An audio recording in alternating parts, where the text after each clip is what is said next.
السلام عليكم ورحمة الله. بسم الله الرحمن الرحيم. الحمد لله رب العالمين، والصلاة والسلام على سيدنا محمد وعلى آله وصحبه أجمعين ومن تبعهم بإحسان إلى يوم الدين. مار مسلم وكرن لما أن يلرني كتاغينا غكوني خديت إسلام غنكوني لنا وجوبين بالنا دخلياتهم كبننا kanno tangana bakka setane mantoranga gidi hore hoge ni setane kay allam pi kanay konni dingira suwa ona joppeta to ma nema logon ten kama ngeni aron nema kala ten kama ona kisyon de nema po gabe murama ka aro to sri konge ganna kenjiri no o khifare ke kamma o imanke muhammadu allah khifare ngeni kat ko monci ko mantenga ganna kisni jotin diga mununga ado joti hinu chuko manto adi khoje dum ko senneku adi kapalle muku ado sere suga ya khadiya ya xam ko sere ni ket filla nyarande bere ken nondi katti kotanga musunde nga nyana ken kota sere be no gana khairi kita ana nyanda khairi dumante angana bone kita ken kam musunne kenye allah ganno da halle nyana khairi nyai khairi kebe dumante ngeni agan to daga khallenya kentananga aywa khisanu nkibarum nogondi ndakanu olli honne masala khadi ujine wuron khisa ado rubane yo kempalle alla gana khanu baade ni khisasul anbiya ke onara honne ko ken khadi gella alla gana khanu aywa o ginyu gada warano khube ya gata bane sikandi ke gari mo onko agari mo onko yagarenga trinke birambe yagarenti yingiri indaga kempalle agati tiran tabaka fokina kutun ka halle mu aywa aga halla gare katti amirul mu'minin nga ken ne harno rashido jaafar wa adi ministre ke aywa nan ti khibaare ngini mo be oti jaafaru ken giriari jaafaru ya karim onko akem mo ko ngendi mo ta mamanya mo ta gille ikunda koita aywa khomi ga cross ndenga de ben ondi ger man kan ke mo kan ondi aywa igeda mo hanabe ko yagare kebe ga daga gemi galla khena aywa ikum mo ni kenya mi gi bismillah na yo kempalle aritu ketananti yani imman ko nga soroko santa green anti abaka ato ya gata banu kusoro siko kusa green anti wabaka igati abaka no khobeta harno ar-rashidi tidanga nanti khargana minnay itim teti gargana no khobe ati danga ni ma daga zan iwawi ne kumbangenga ati jafar nan kipia aywa gelli alla gana ilise kara jafar nari adi nari katia palen no ondi na haygan kawa kitini hinu nyana mo khobe kempalle ja i sanki me keda lakini dingiranga khalifa ke genu umar harun rashidia akori khenkene wuro mu manchuri kitabu gumengel ko mobe aka simmene soro ko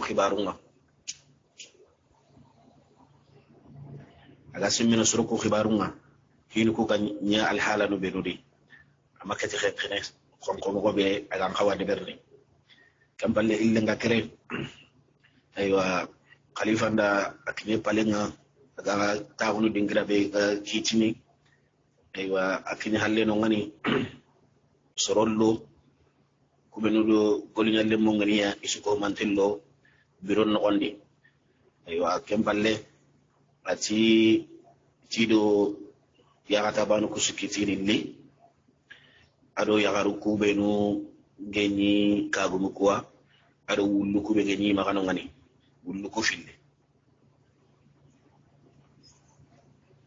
aywa jafar giri adaga ari hera kutu ari garini kempalle jafaru ati dangani yagaru ku dangani ati oyamba agama bawri sere onyi khawana kharaga na kita kamma ogara khanu mo be nanti nan kiti yoga aga gemu ci gemu mo sere kebe no bismillah mo sere kebe no doro mo sere kebe dore tugare ni dore ay suwe ga tugade di suwe ay izan kenca budangani wa yampana kama yo kaga to awun ledi nanti nka palle make bake bani abbasina nu i khalifa karagandi ay bani abbasina nu ngir khalifa gon jopa asri karagandi kenyu wa hayke atawngani harun rashid izan khagana siga jommenara khagana tindin digambe be khagana digambe be kono kana duro ko to xam ga ko ganta ti tongunya gani kempalle ya khadim bane aken kande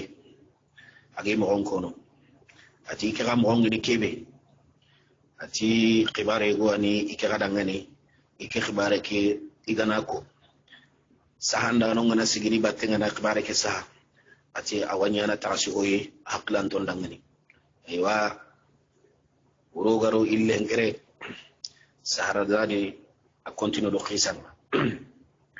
ati khirse ke ga kande e yagarbane ke ga kande ati amiru nanga ati ke khibare ati kafi akafi nyane ati ku wullu hilli benu hayke ati iya khinu nyane idi so saare habe e ati di so habe min ta saare ay haba mbano nyane ati haba fati ada khalsi gabe to ifalle khalsi ke a khalsi nga daga na ma komo karagi wujine men qalle komo karagi wujine men qalle valeri atara kento atagere kento ikani igal logonta iswa wiya ay igidanu ku isum khase iyai idan kha ida mogosron de ndeberi bawri ago khibaro ni kama kasri ngani idi mogosron de ndeberi bawri da soro ngiri serebenu igambulla na nyariya ka khogone keti danga imma jo yegene kundu bawri serenchu heti gelle may yoga aho igu kulingi kundangani ewa igu ko kada ko nanti ay mulla iri yagunde bere yagunde be ndebere empalle ito kundunga kendini soroku igirena ku kinanu ida imo gonchirondi nanti wargana jagundi ewa hohora ujine dinare utubaka yakemma nanti wargana jagundi tikenga bawri yaru ko kunni bannalle munye bannanu yani ati idi kinanu daga idi ke bane to yitunga ike wa habande bekedi ati rasino no atinya nani imeri yo ka kempalle janka idege ke ikinanu sangati khalsiki isangati khalsununga ma bonenga roni maka kenga deberi ikunga hilli ikosanta ikinanu ku wara nankari kinanu kudi ewa iri ideben nogondi igeri deben nogondi ati igeri hilli ngeri nokhube imitu bawri nyani endo tampiendo ewa kono sokebe ki kamma ikore tura su tunidi ati kabrambe igeri to iti danga iti anya kammo kenni ni masala ngenda ngiro mena kayda metu kata ati iti danga anya kammo mena ka bonen karagai mena ka ala hala ne ke nya nga ay mo be isoro hiletin danga ni te o kone ti kone iti digame na hande sasa ti bawde khalibe muri kamma kiten di kita Allah kitenga kebe gan kawanyana wati ka kenjudi mo idi bismillah impalle ida jindeng ida jorandi yanki ida anchirun kiniya isudi mo gonchirondi mo gosud gamunte ati kempalle iti danga itingida aga kunyan kasingei nkana kaso otunenga ona habiyai on dasare yoha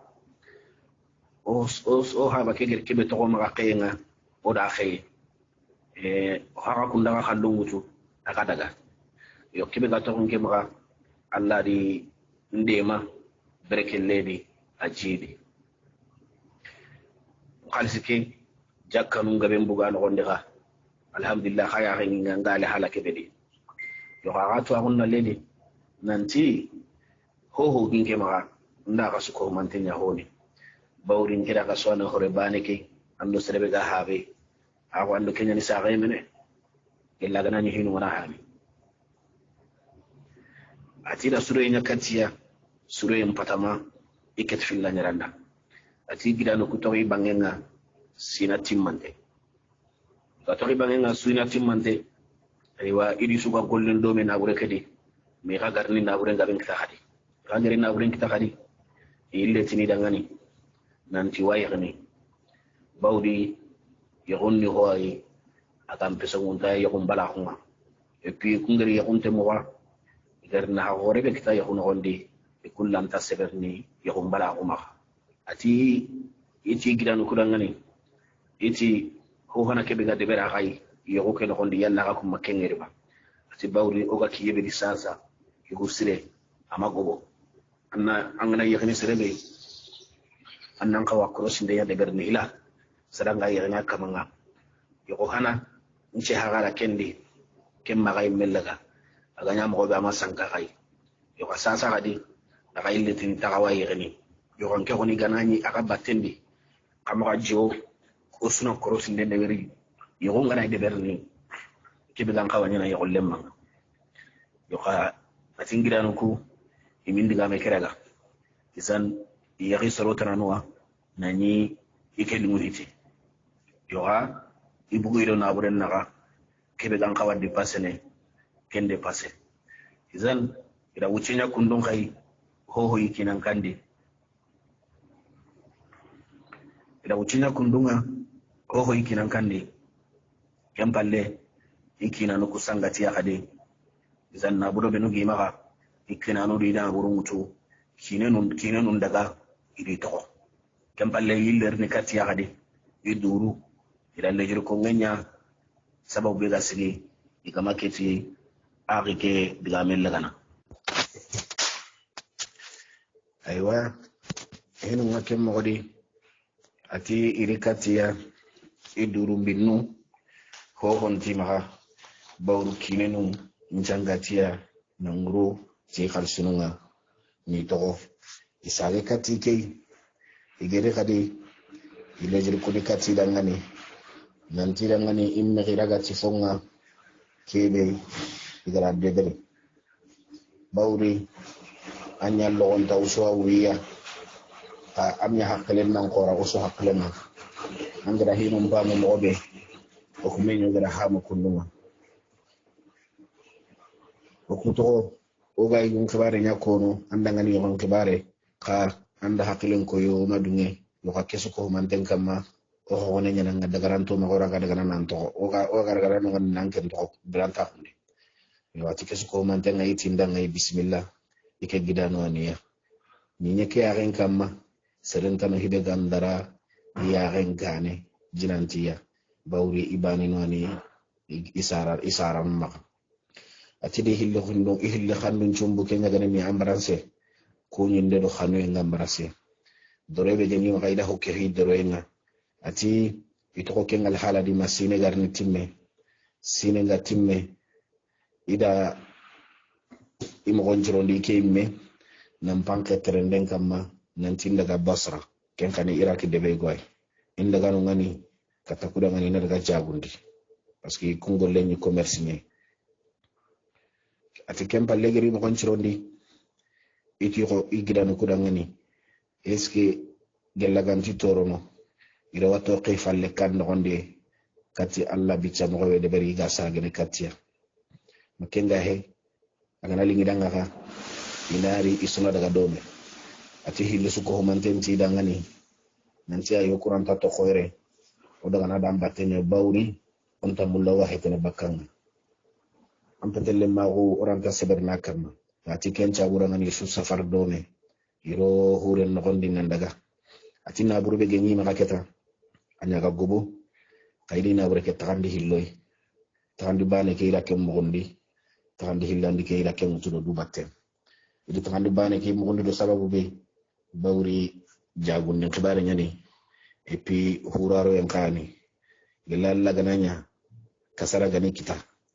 ko gamanya imme yonkinunga alla gani sire sagandi inari gari kebe mugundi wani ni hoke mi magano ina golleti kenga ayiji kenga alla di yuken haqillahi ta gari katye gari kende bari yo tande kira kengutu gelalla gana ken kagana jili ha akani kenye atiga gari kete itere terende ken gondi ira wurun jatu ngaben dokki wun jatu ngabenya yo konduma ma wuce garni kara hura ge sundana ke be garo amaga huren gondi agari sanku killenga asanku en palle killenga jike no gondi aywa anta tu igara na khobe kem palle hura gume ke meti ati tumu ora killengara oro jiego kama jibe otito aku ganta kama yo akem mogodi iga kendi hangelli giritia hangi kiga giri ira bito tamina iwa kengal halade ma iga sere na hibe ira debe go heina no hulatende iti hura gume kerangani kedebe gato kengen hura urundana ke hura gumenti ati kunata allah ima dum na kedebe mengeri ima dum kedebe ngalla bada wa inta toto inta kema khoy nagatu aywa ati to kengal haladi mi garni tinto debe ke dunden kandenga allah di suru kingandi no ngani nani ho mikita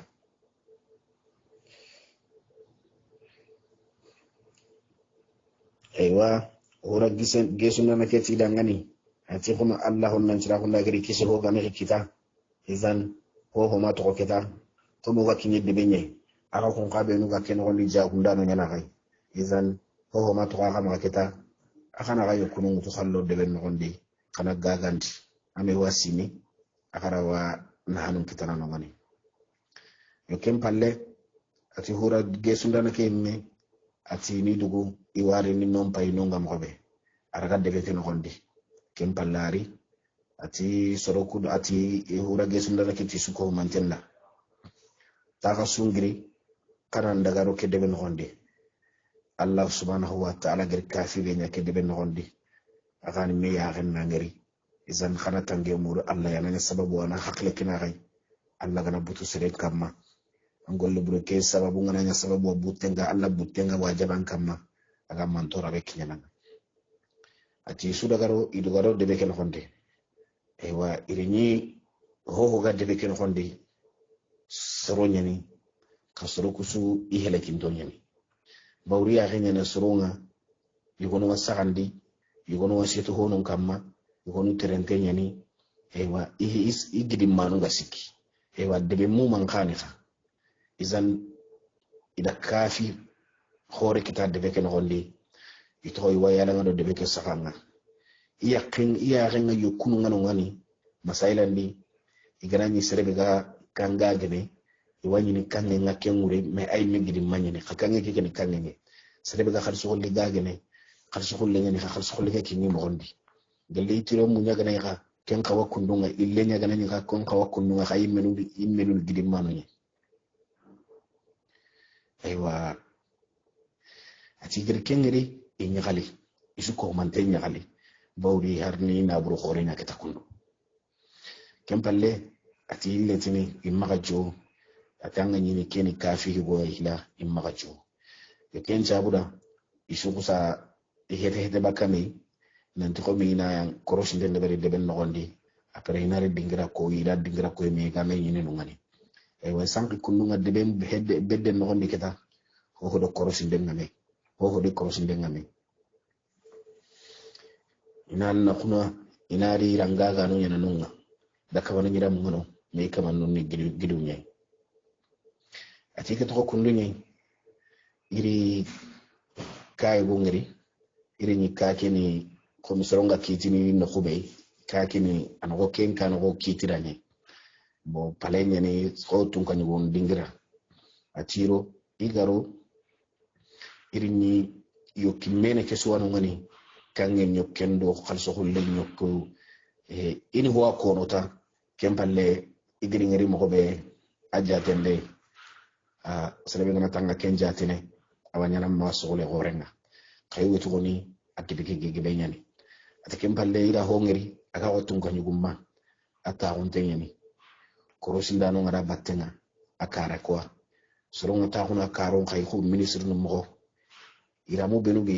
anyi mo watunu nanti keni sere gora nyira munye atika tintei iri nya wata hono korna menya kama sega ta hono semebe kama senge kidde bernten nati jamanya jaman kalite gono ali aywa awangelum kane aywa goli nyanga no ngabenga ikaro kwa me kusuru ku subiriga ya hinga kuswa kusugidi manu yen ka hanga kubenu kitembe asoro tintono kwa ka hanu kunni kange kalite gono kun kay asulu ho valeur ntenye atigir kengeri ihakle nkomase kanna kemni soro kutuko kun idi gidano ku ikunkun ho sankena daga no khutana kenke ike bane hagaro ere kengeri kun ati wa ken ngondi il kompolle metana ngalla irono igaro ken kompolle me hano ngondi irinni irido benu gano ngai irido kune soyini irido manu ne irinni khare go khawano ngani angana ken khare ngara tun nanti ken tunkan go nyare nye ama ganyo kon tintenga ndo kanga ndo lulu inu ngam gobe ado akompe kedo ayra mu kulamu benu gano ngai gal hala bedi ire tun nanti ken tunkan go nyare nye yo kha aga gidi manyen bo kompe da holla khetana ngere ken karan khay kolla ke mu intenya escalier nga holla ke oskale keni daraja no nyeri me haqqay ayanga segede tanyero ati sege iri ni no ko fesanta khore gono ngani ber khore gono ngani berekega agamun tenga dimma gemu mobe ara ken khama salanko kan ni ngakara igo jama ngakara igo no alhamdulillah ma sha Allah tawo no ngani kungene fote numa iswa kamana ngelum khay yangelum khene ko sondo lingana ikumini aga mobe ati gere kenci ko mantengeri ikafi kesura ganyana kammo atanga sedni hinde ida ato worodon tajingeri worodon kore ko no gati lampantaji ida lampangeri may gon gati lampa warimma lampa were antako o lampa weruku komi yo ati no ngai gakumundi mito hobe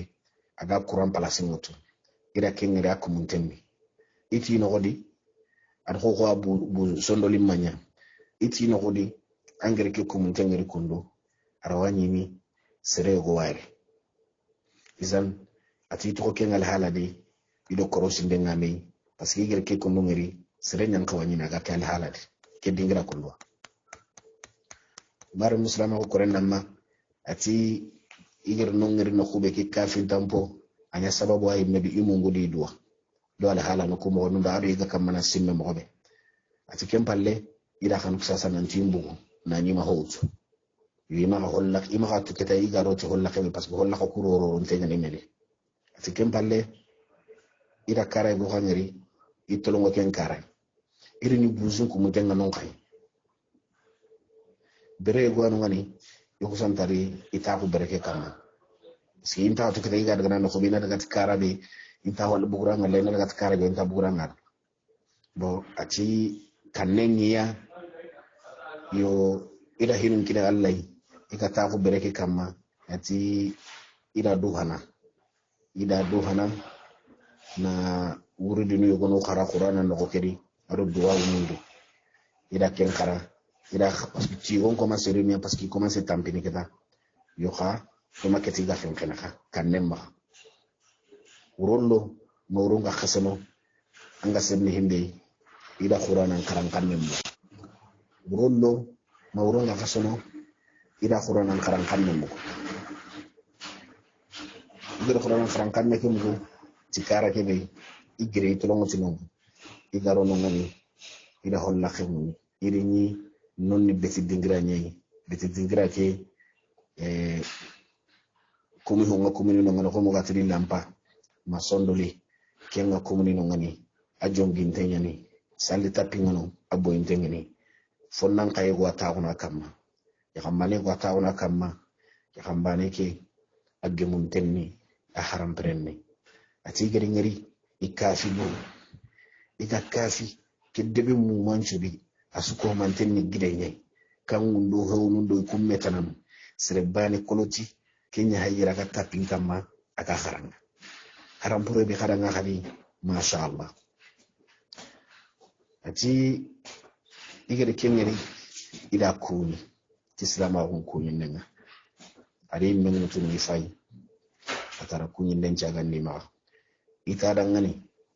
annam pakoto khangan tirninde keka annanya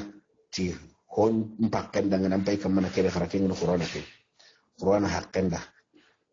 dore be gaw amma ka to qur'ana kengen Allah kitabenga kenga ko ni nanti dore be gamma ka ci Allah ngam tadili ni kebe amma doro ko ta anni jabi kengo ati gere kengo yugo ke amunye aga munye ken ballati dangana ati an kabaren kan kanga allo ke dingira yi kundu kam moti izan an kabaren ngiri mo be serebe gelanga anga kinyere mo be mangar ne do dingira ke izan anna ken koninda an na ken koninda nkawa an kabaren tin fo nganger kebe tirndinga ati ken palle idi kabaren ci konada iga giri ikara nali ikunde be ke ga kinyeno mo be ida mo eslikada ni gar ni kine ke dingira kempalle ati igari kenko yugo ke akafi iga diga mokui kempalle ita danga izan kagaran kirin antrindi debe kebe e khibara kebe kidebe al halan kammo ngati ngantirni kebe debe ke al halan kammo o kana ro dingira so odi gello na ro debe ngondi soro suguro gari ngira sunu sarangidi manni yogonu ni chagundano nyai yogonu ni tungani go nyai yogonu ni kuralle mu nyai me ho ho agni yo kenye kenkengi mo ni soro ko anya ho gidimman okur ho hamu anken ka bani ana ere sirenga anga kharanga okur ho hamu ken kenya ni intinde ke manan ne kenye na tigere kenko ati dangani nanti bo annam pa khoto wanni dugo e wa khomi hijibe begi maga madugo tay hila nyim piji benti mandini kempalle onar masala khbaronde ari hijibenti mandi kembala da qur'an antake ada qur'an ngarano atara qur'an ro boto may gono gondi boto ke akade be bunten ni ci ko maga demondo hoy di kitabul dem ken gondi ati kembala ati intaf itaga karam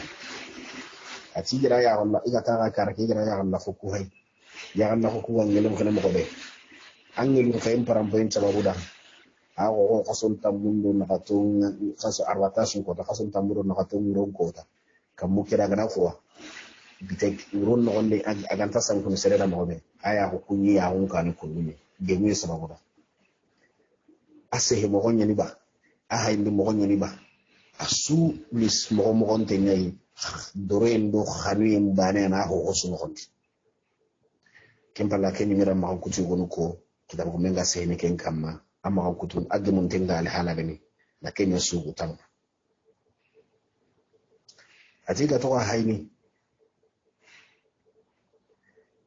kanu isonno me tellement que al halan ko mo gonun dangani iko kusa iko ke khanu antini sonno me parni boya le kemballati ta dangani ti gartende ke bana duro goto ani tuwa lo kende ati dangani ati ke debe ko ndoay ati kedebe ni ike habani kedebe tunkanyi gongo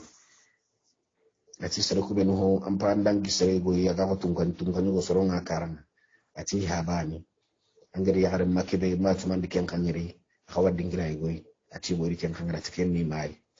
ati haba hay ipalen no nyali kitran dingira nya haki saraku benu ha karanga ministru no ndokoro lemundo rasus be kasumkine ati kunye aywa ati soroku isuko mante mpelekia na nyagidenga ati bawre ikunyi imbi batano nyari isarno ko debe ke soronyi imbi batinia igana ikona na timbenya iho hosunu hilla kapenye allada yati haba lemme menya maka mawu ngarno khoro alladi ike warjagay alla gari warjagay atadi sorogo ka Allah hun mencera hundi Allah di ke kanda ati kanden ka sababu nga kitelo kebe ati yagaren kasi go ani gollini yahaba ma ati yagaren kasi kin islam nyai ma islam be geni ago ko de ken ko ndaba ne ani islam ngano akadi islam ago kitalo sababu yego yagare ka so ntenga Allah so ntenga Allah faring yo ko maga de ken ko de ben chini bi batano nyai ado accinto lemma gon cabuda ihaba parce que ihaba so gon tenge buru izan amadu ngene islam ko ke bangande ihaba dangani izan habe ke so gon tekegi habe ke kusanti wutu ni kinai nanti ani korosi ani sorogo habe ke kemma agani mbi batana nyai parce que aran kasake ni tuwana hore nyana hotu siri ati idina kedi ani dina ke tongondi ana tongondi hinum mogonwa saragum mogonu rubeti mogonu